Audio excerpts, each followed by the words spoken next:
মেসির খেলা বরাবরই ভালো, গতবারও 3টা গোল দিয়েছে, এবার একটা গোল দিল। সো আমাদের মেসি যতদিন থাকবে চিন্তা করার কিছু নাই। আমি আজকে কেক নিয়ে আসছি, দাঁড়ান আমি কেকটা দেখাই আপনাদের, এটা দেখে মজা পাবেন। অবশ্য কেক আমি পিয়ার পাইছি, তো আমি শিওর যে আমরা জিতবো। এন্ড তারপর আমরা কেকটা কাটবো, ঠিক আছে? এই তো কেক। আচ্ছা আমি বের করি এটা, হ্যাঁ একটু বের করে নেই। একটু বের করে দাও, একটু বের করে দেখ। কেকটা কেটে ফেলেন। কেকটা কেটে ফেলবা? আপু জিতে বাকি আছে এখনো। কেকটা আপনি নিজের হাতে বানাইছেন কিনা? না। কেক আমি পিয়ার পাইছি, আমি ইনফ্লুয়েন্সার তো আমাকে পিয়ার পাঠাইছে, হলো এখানে দেখি জ্যাস সুইট অরা থেকে পিয়ার পাঠাইছে। আমি কেকটা নিয়ে আসছি। কেটে ফেলেন। সবাই কেক খাওয়াও। হ্যাঁ সবাই জিতবো আমরা শিওর। আর কতক্ষণ বাকি খেলা? ভাই ব্রাদার সবাই খাওয়া দাও কেকটা।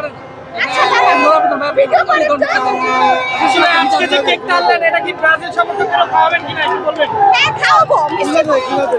আচ্ছা দাঁড়ান, ওই সিভিটা দেখ। আপু আরেকবার জানতে চাই যে কেক কাটার কারণটা কি?